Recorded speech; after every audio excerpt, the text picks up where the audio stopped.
Good morning, children. Today we know balanced diet. We read about component of food.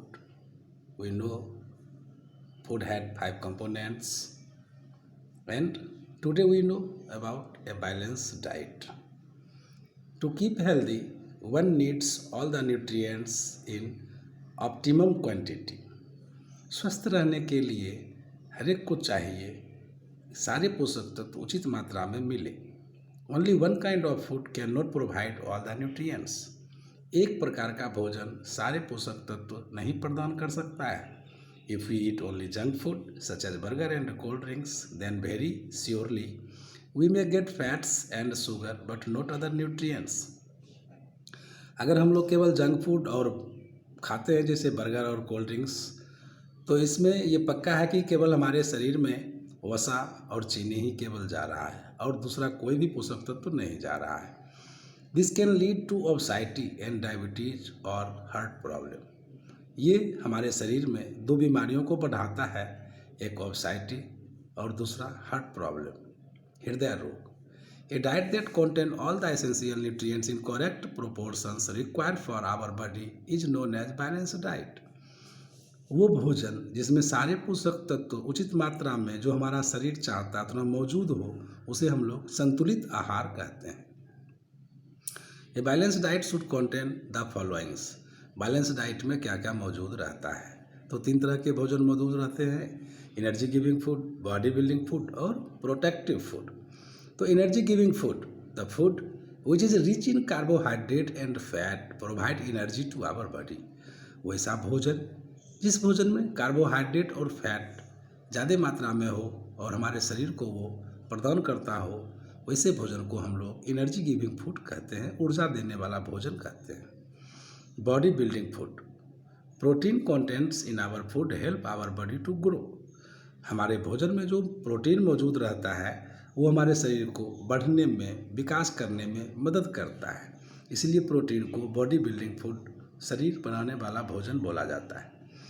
Protective food, certain foods which contain vitamins and minerals provide protections to our body against disease। कुछ निश्चित भोजन हैं जिसमें vitamin और minerals पाए जाते हैं जो हमारे शरीर को बीमारियों से सुरक्षित कर रखते हैं, सुरक्षा करते हैं, बचाते हैं। इसीलिए वैसे भोजन को प्रोटेक्टिव फूड, सुरक्षा करने वाला भोजन भी बोला जाता है। तो हम लोगों ने जाना बैलेंस डाइट। बैलेंस डाइट मतलब संतुलित आहार। संतुलित आहार में 3 तरह के भोजन मौजूद रहना चाहिए: energy giving food, body building food और प्रोटेक्टिव फूड। अगर आप तीनों टाइप के भोजन डेली कर रहे हैं तो आप संतुलित आहार कर रहे हैं। तो किन्हें, अब हर एक को एक जैसा ही संतुलित आहार नहीं चाहिए। Have you compare the amount of food eaten by your and your parents who consume large quantity of food? आपने कभी तुलना की है? आप कितना भोजन करते हैं, आपके माता पिता कितना भोजन करते हैं? Think about the kind of diet the new born babies have. They take only milk. या कोई नया बच्चा जो जन्म लेता है वो कितना भोजन करता है? तो केवल वो दूध पी के ही संतुष्ट रहता है, दूध पी के ही उसे सारे न्यूट्रिएंट्स मिल जाते हैं, तो उसके लिए बैलेंस डाइट मिल्क ही है। लेकिन हम लोग केवल दूध पी के रहेंगे तो नहीं रह सकते। तो why do this difference in diet exist? तो सबके भोजन में ये अंतर क्यों आया? ए balance diet is not the same for everyone. संतुलित आहार सबों के लिए एक जैसा नहीं हो सकता है।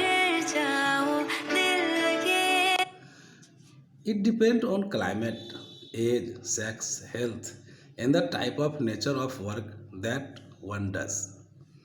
कहता है संतुलित आहार सबों के लिए एक जैसा नहीं है। ये किस पर निर्भर करता है? तो वहाँ की क्लाइमेट कैसी है, उस आदमी का एज कैसा है, उसका सेक्स क्या है, उसका स्वास्थ्य कैसा है, और सबसे अधिक डिपेंड करता है type of nature of work.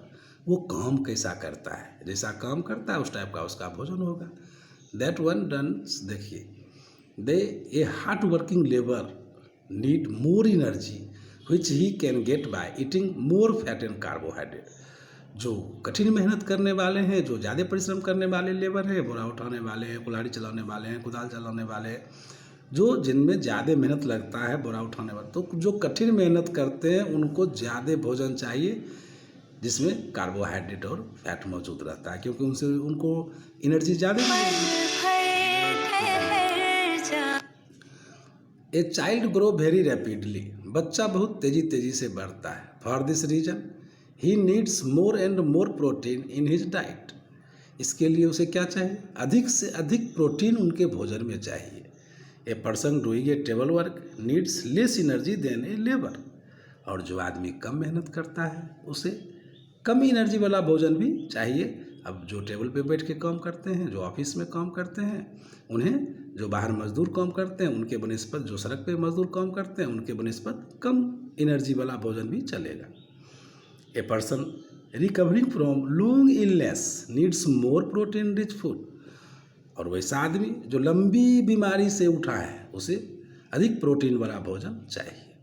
A nursing mother and a pregnant women also need more protein rich food to serve and needs of the growing baby, जो नर्सिंग मदर है मतलब बच्चे को जो पाल रहे हैं या वो माँ जो गर्भवती हैं, दोनों माँओं को अधिक प्रोटीन वाला भोजन चाहिए ताकि उनका बच्चा भी स्वस्थ रहे, बढ़ता रहे और वो भी स्वस्थ रहे। Beside human beings, all other animals also need balanced diet for their proper growth. अब कहता है इंसानों के अलावे जानवर को भी सही मात्रा में बैलेंस डाइट चाहिए, इससे ही उनका भी सही विकास हो सकता है। अब ऊपर में एक टेबल बताया गया है कि a balance diet for a school going childrens, छोटे बच्चे जो स्कूल जा रहे हैं उनके लिए क्या बैलेंस डाइट चाहिए। तो क्वांटिटी है, वेजिटेरियन जो मांसाहारी हैं उनके लिए अलग है और जो नॉन वेजिटेरियन है उनके लिए अलग है। दूध दोनों के लिए, वेजिटेरियन हो या नॉन वेजिटेरियन, 250 ग्राम है। फल 50 ग्राम डेली चाहिए। हरा सब्जी 75 ग्राम जो वेजिटेरियन है और 100 ग्राम जो नॉन वेजिटेरियन है। पल्सेज जो वेजिटेरियन है उन्हें 70 ग्राम, जो नॉन वेजिटेरियन है 60 ग्राम भी चलेगा। सीरियल्स जैसे चावल हम लोग खाते हैं या रोटी खाते हैं तो 320 ग्राम, चाहे चावल हो या रोटी दोनों मिला के 320 ग्राम चाहिए दोनों को, चाहे वेजिटेरियन हो चाहे नॉन वेजिटेरियन हो। चीनी 50 ग्राम वेजिटेरियन को और 35 ग्राम नॉन वेजिटेरियन को। फैट 35 ग्राम दोनों को चाहिए। मीट फिश एक अंडा या 30 ग्राम मीट, ये छोटे बच्चों के लिए संतुलित आहार था। अब है डिसऑर्डर इन डाइट, अगर हम भोजन में कुछ अनियमितता करें, मतलब अलग तरह खाएं, कोई चीज़ नहीं खाएं, अब हमको अच्छा नहीं लगता ऐसा बोल के नहीं खाएं, तब क्या हो सकता है। या कोई चीज़ अच्छा लगता है तो बहुत ज़्यादा खा लें, तब क्या हो सकता है। डिसऑर्डर मतलब संतुलन में नहीं रहना। तो 2 तरह की बीमारियां होती हैं हम लोगों को, एक ओबेसिटी तो जिसको हम लोग मोटापा बोलते हैं। Carbohydrate is a very essential nutrients, carbohydrate बहुत ही जरूरी वाला पोषक तत्व है। But eating too much of it may lead to ill health, अगर बहुत ज़्यादा हम कार्बोहाइड्रेट खाएंगे तो हमारे स्वास्थ्य को ये खराब करता है। Most of the carbohydrate are convert into fat and get deposit in the body. ज़्यादा कार्बोहाइड्रेट खाएंगे, वो अगर एनर्जी हम कम मेहनत करके उसको ऊर्जा को खपत नहीं करेंगे तो वो एनर्जी सब जमा होकर फैट का रूप ले लेती है हमारे शरीर में एंड हमारी बॉडी में डिपॉजिट होने लगता है, जमा होने लगता है। People become overweight and his condition of the body is called obesity, और उस आदमी का वजन बहुत ज़्यादा बढ़ने लगता है और जिसका परिणाम उसे बीमारियां जिसको हम लोग ओबेसिटी या मोटापा भी बोलते हैं।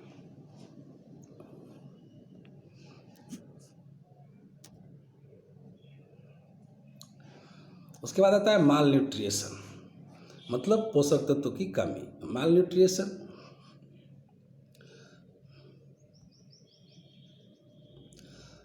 while it is important to take